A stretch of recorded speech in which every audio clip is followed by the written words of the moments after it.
Hello. Oh my god, hi! You're here for the advice hotline. Let me get set up. Let me put you in my tripod. I am so excited for this video because I get to be your big sister for the next 20 minutes and I'm so excited. So sit down, grab a snack, a coffee, a Coke, whatever you want, and let me give you advice. If you have a question that you would like to ask or need some advice on a situation going on in your life, send me a message on Instagram, or if you don't have Instagram or you would rather be anonymous, you can send your inquiry over to ngl. I will leave the ngl link and my Instagram down below in the description so that you can just go down there and ask a question to your heart's content whenever you would like, and I will answer it hopefully in one of these advice hotlines that I do. I would love for this to become a series on my channel.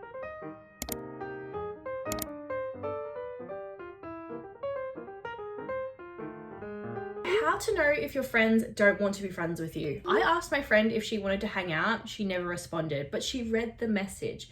Then she posted pictures of her hanging out with other people. I don't know if I'm being silly about this. Bestie, I am so sorry that you're going through this. That is absolutely horrible that your friend is making you feel that way. I kind of want to go against the grain here and maybe say that she forgot to get back to you to tell you that she had plans, obviously, because she was hanging out with other people. But if this has happened on multiple occasions and your gut is telling you that something is wrong, something is not okay, then your friend needs to go in the bin. You deserve to have friends that are going to choose you, that are going to actively want to hang out with you and make plans with you, even if they had plans with other people. Like, they would be like, yeah, of course, let's hang out next week, or let's hang out in a month's time. Like, they're not just gonna leave you on red. You can only meet somebody halfway so many times until you come to the realization that if they wanted to, they would.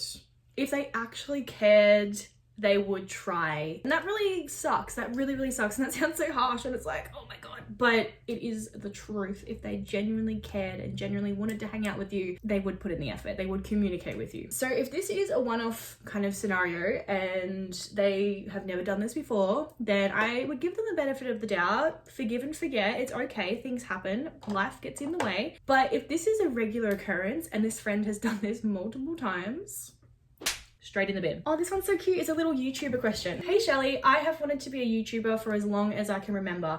I have made YouTube videos and shorts and they are all saved and ready to go. I'm just scared about what people are going to think. If people are going to like my videos or if I'm not going to grow into the big YouTuber I want to become. How did you have the courage, the confidence and the patience? I must also add that I'm 14 and I live in Australia just like you. So I'm worried just because I'm Australian, I won't grow as much as the others. Should I follow my dream? Should you follow your dream? Absolutely. I just want to say that I had the same insecurities, fears, and doubts when I first started my YouTube channel, and I felt terrified. Like, I uploaded a video and it flopped and I instantly deleted it because I was so embarrassed. I was like, I'm never doing that again. Never doing that again. But the dream of mine wanting to become a YouTuber and wanting to create a safe space for all you funny, amazing beings and creating content that inspires people really outweighed any doubt, any fear, any ounce of embarrassment that I felt. Like, if you truly want something, you should never, ever let the opinions of others control your life. In truth, you won't ever be living your life to your full potential if you're so worried about what other people are thinking of you, what they're saying about you, because that is not living at all. Like, why do these random people get to determine how you live your life? Like, if you're gonna go out there and chase your dream, that is amazing. Not a lot of people do that because they are scared. But I am going to be honest with you, your videos will flop and you will feel really sad and you'll be so upset that you will want to give up so many times. But if this dream is something that you truly want and truly desire, then you will never give up and you will keep on going and growing and refining your work, and you will just keep getting better and better and better. Like, you will have your wins and you will have your failures, but the biggest piece of advice that I can ever give to anyone wanting to start YouTube is to just keep going. No matter what, you keep going. Like, if your video flopped, you make another one. Your views are really low, you keep on going. No matter what, you do not give up. You got a hate comment? Good. That means you're growing. I got one last night and I was really upset, but then I deleted it. And, you know, out of sight, out of mind. Don't even worry about it anymore. Being a YouTuber was the biggest and best risk I ever took for myself. And if you're in it for the right reasons, you will be so fine. If you want to be a YouTuber because you want to be rich and famous and you want to blow up and get a quick money fix, then you are going to quit so much quicker than you started. Like, YouTube is hard. It's not a quick money fix. It's not a quick road to success. It is a lot of work and it is really hard. And I don't mean in a way where like it's build a house hard. Absolutely not. Like, it's not laboring in any way, shape or form, but it's hard in the sense where you will have your limits pushed to a point that you didn't even think they could be pushed, and you will be tested over and over and over again. But if this is something that you truly want and truly desire, then that's going to be so fine, because your dream, once again, is going to outweigh all of these negatives. You've already made the videos. They are sitting there. You just have to press public. You just have to press public, and the more you sit on it and the more that you wait for a perfect opportunity to arise for you to upload these videos, make them public, it will never happen. It will never happen. There will be never a perfect moment to start a YouTube channel than right now. Like, do it right now. Make up a little schedule. What is the worst that can happen? Why did I just stutter so much right now? Oh my god. What is the worst that can happen? People are going to talk bad about you? Oh well, at least you're chasing a dream. They're probably not. How to deal with friendships naturally drifting apart because people change or stay the same. I have always had a hard time letting go of friendships. I am a lover girl, especially with my friends. And when friendships don't work out or they fizzle out, I'm really sad. But it is even harder trying to force a connection with somebody that is no longer there. If you have tried to engage with this person and put your energy and time into them and they're just not interested or they're blowing you off, it's time to realize your worth and start putting your energy that you so easily give to these people that are ready to leave, put it into yourself, put it into making new friends, into your family. The reality is friendships sometimes don't last as long as we wanted it to, and it really sucks. It really hurts, but unfortunately it is a very normal part of life. It's the circle of life when it comes to friendships. They come and they go, and sometimes they will stay forever, but those are very rare people. I think it's important to realize that throughout our lifetime we're going to have different kinds of friends and different kinds of people that we meet, and it's all going to mean something no matter what. No matter how long the friendship was for, whether it was for a month or for 10 years, it'll always mean something, and I think that's kind of beautiful. Maybe this friend taught you how to love yourself, or maybe they taught you to be inspired by certain things, or maybe they showed you that this is the kind of friend that you never want to be around anymore because they absolutely suck. Enjoy and love the memories that you had with this person and move on to bigger and better things. Like, there will always be more connections for you to see and experience and have in your life. I hope that made sense. I feel like I just rambled for like 10 minutes straight and I don't really know what I said. Is it weird that I still like this guy who I told him I like, and then he is with another girl? It makes it worse when I have to see them every day. Sad face. I am so sorry that you're going through this, and I'm so sorry that you are feeling this way. You are 100% valid in how you feel. Where the fuck is my concealer? It's not weird at all that you feel crushed by this, because as they say, crushes are called crushes for a reason. They're gonna crush your damn heart. But in all honesty, good riddance. Good riddance that this has happened, because as much as you don't want to hear this right now, this guy is obviously not your person. If he was your person, you would be the one walking around with him, not writing a little post to me about how upset you are. So, did that sound harsh? I think that sounded a little bit harsh. Why do I look like that? So I want you to have a good shower cry, a really good shower cry, and then you're gonna wipe your pretty little eyes, and you are going to focus all of your energy into yourself, into your friends, and you're gonna work on healing from this crush. And you're gonna find a hotter and better guy to oodle at, and you're gonna feel so much better with time. Like, this interaction is not even gonna mean anything to you in like 6 months' time. You're just gonna focus on you. That's all you can do right now, and it is the best thing that you can do right now. And you're not gonna let a person who is not choosing you determine the mood of your day. He just doesn't mean a thing anymore. Goodbye. Get him off that pedestal and put yourself on that pedestal instead. This guy I'm in love with told me he's losing feelings. Literally the day before, he was telling me he'll love me forever and whatnot. Oh girl, oh my god. He's my best friend and still cares a lot about me, and that shows. And apparently he still loves me, but doesn't want a relationship anymore after 8 months of being with me romantically. We still flirt and do physical stuff, like hugging and kissing, I'm sure. I'm still attached to him as my boyfriend. We won't let the friendship end, but I'm confused as what to do, as the only part we don't get of each other is where we don't talk to the opposite gender, and I hate him talking to girls. 2 points I would like to make from this. Number one being, unfortunately, you cannot make somebody love you. unfortunately, there's no love potion out there that's gonna make somebody love you. No matter how much time and energy and effort you put into them, if they don't love you, they don't love you. That's gonna suck hearing. I'm so sorry. The hot and cold response from him being so in love with you forever and then not having feelings for you the next day and not wanting a relationship after 8 months of dating should be enough to realize your self-worth and walk away from this situation. You both have different values about what you want from this situation. You know, he doesn't want a relationship. He more so just wants a backup if things don't work out for him. But you do want a relationship, but you're hugging and kissing. So you're not going to be able to heal from this as much as you want to because you're hugging and kissing this man. You're not going to heal from him. The second point I wanted to talk about is the little insecurity that you have about you not liking him talking to girls. Actually, you said, I hate him talking to girls, which is a very strong emotion. And that kind of makes me think that he has hindered the trust there somewhere in that 8 months of dating. And that is why you feel that way. That is just the assumption I'm getting from this. Not having trust, which is the foundation of a genuine, healthy relationship. You've only been dating 8 months and he is unsure of you.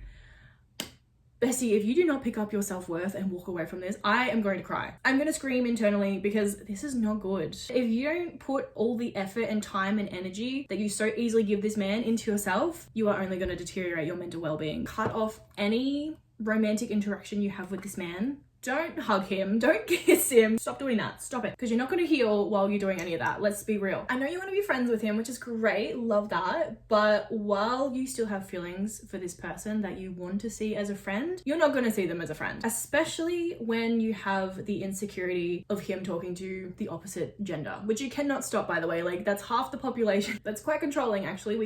We don't condone that. And all these bigger and better things are going to come your way, absolutely. But first, you have to close the door to a connection that is not even giving you a breadcrumb. This is giving you nothing. This is giving you nothing but pain. You deserve better than this. You deserve a love that is going to choose you. You deserve a love that is sure about you and makes you feel secure in the relationship. Absolutely. So for the time being, focus on yourself, work on the insecurity that you've got. I need to fix my eyebrows. I've been on my eyebrows this whole video and they still look like that.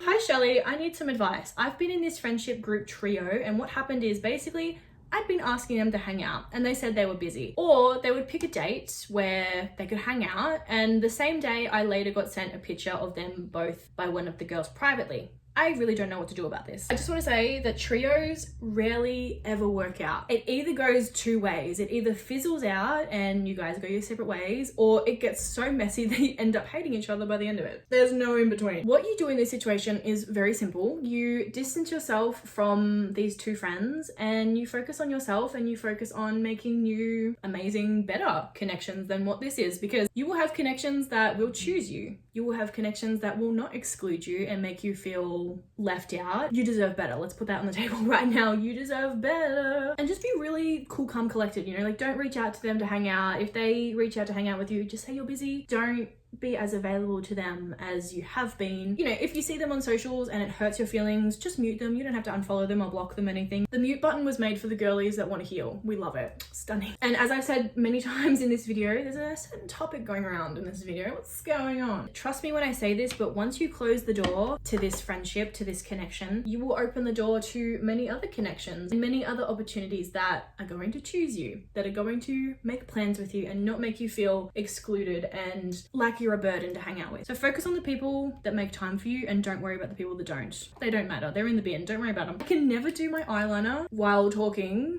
at the same time. Like, I don't know why, but my brain just doesn't do that. I don't know why. So I'm gonna try my best. I am having trouble finding a guy and I am really picky. I don't know what to do and I feel alone. Love this question. First of all, keep those standards high, okay? Do not drop them for anybody. Keep them high. You're allowed to be picky about somebody that you're gonna potentially spend the rest of your life with. Like, you are allowed to want a good person for that. You're allowed to want good things for that. I think that's amazing that you've got high standards and that you're very picky. Like, I think that's beautiful. Like, I would rather be picky than end up settling for somebody that I don't align with because I felt lonely. However, make sure that your standards, I can't do this, oh my God. Make sure your standards are realistic.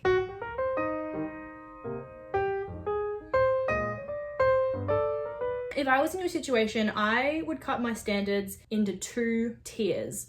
The first tier being your non-negotiables, the things that you must have in a partner. And then your second tier is going to be the things that are very lovely, but they're not a must-have. Like, they're fun, the idea of it is fun, but it's not needed. Like, it's okay without. And then for the time being, I would just focus on your friends and yourself and your family and your pets and everything in between, and not worry or stress about finding a guy. At the end of the day, you are a complete person and you do not need a guy to complete you. You know how people are like, I need a guy to complete me, my other half. Like, no, absolutely not. A guy is not your other half. Like, you're two halves together, you're a full, complete person. I feel like it was so rich of me to say any of that because I just celebrated 6 years with my boyfriend and I'm just like, you don't need a boyfriend, you don't need one of them.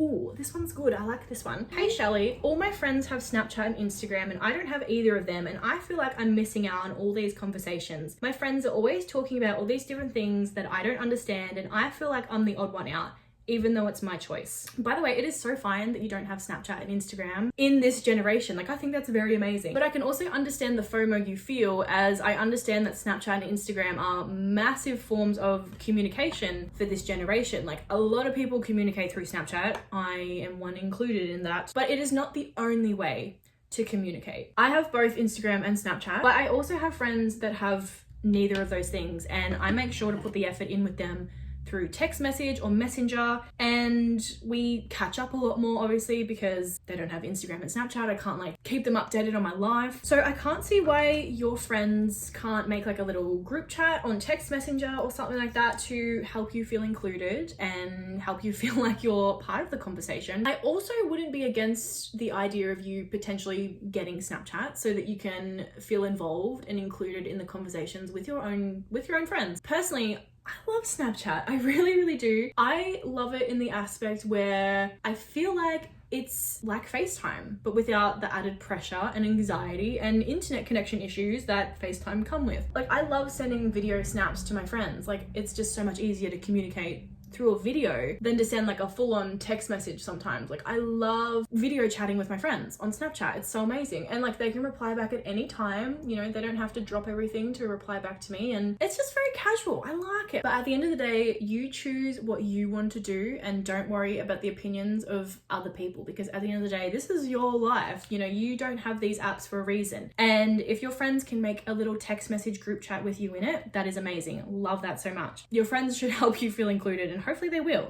Fingers crossed. Okay, this question I found really interesting, and I feel like some people might not relate to the scenario alone, but I feel like the advice can help a lot of people. Now, this is long. Bear with me here. I have been best friends with B for 11 years, and recently she made new friends in high school who I have also been hanging out with for a few months now. Sometimes they will hang out without me, but I also do get invited most of the time. I have a feeling that they don't actually like me because sometimes I'm not invited. I don't know if it's just in my head or what, but I just don't know what to do because being friends with them has made me more stressed and it feels like a chore to be friends with them. Although when I'm hanging out with them, it's so fun and I love it, so I don't even know how I feel. I feel like B, my best friend, is becoming closer to M, one of our other friends, and enjoys hanging out with her more than me. B has done this in the past with another friend, but the friendship ended bad, so B became really close to me again. I still love B, and I know she does too. Cutting B out of my life is not an option because we have been friends for 11 years and we can't just throw that all away. I know this is a lot and I just wanted to talk about it. If you have any advice, please share, but if not, that's okay. I will share my advice. Bestie, I got your back. First of all, the amount of time that you've known someone for does not determine the quality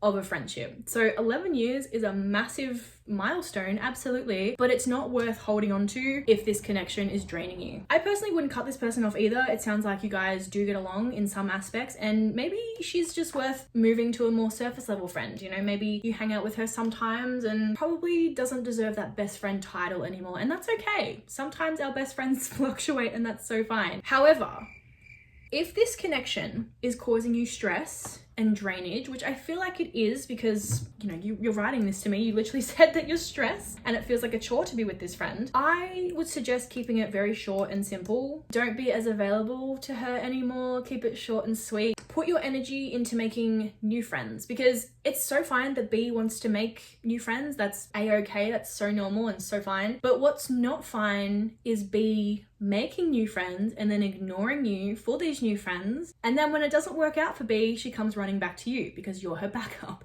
And that's really fucked up. That is not okay. You're both so young, and so many of our actual genuine real friendships don't actually happen until after high school. Like, I have met my bestest friends after high school. I am not really friends with people I was friends with in high school anymore. Like, we all just kind of fizzled out, and that's so fine. It's like, don't have any bad ill intent blood towards B. Like, just be cool, calm and collected, and focus on making new friends, because she's making new friends. You deserve to make new friends as well. I want this to become a regular series on my channel where you guys can just freely send me a message about something going on in your life, and I will answer it in the advice hotline. Stunning. I don't know why I did that. I don't know. Or if you want to be anonymous because you're feeling shy, you can send your question over to NGL. I do know that NGL has like a word limit, so if you have a lengthy bit of tea, be sure to message me on Instagram. But for now, I think I'm going to leave it there, because as you can hear in my voice, I am suffering. My voice is ready to go. She's clocked out. She's done. Be sure to check out my other videos as well, because we have a lot of fun over here on my channel, and I upload a video every Sunday night at 6:30. So you don't want to miss out on that. Be sure to subscribe down below and put on the bell notification. I'm out of breath. And I will see you in my video next Sunday. So bye.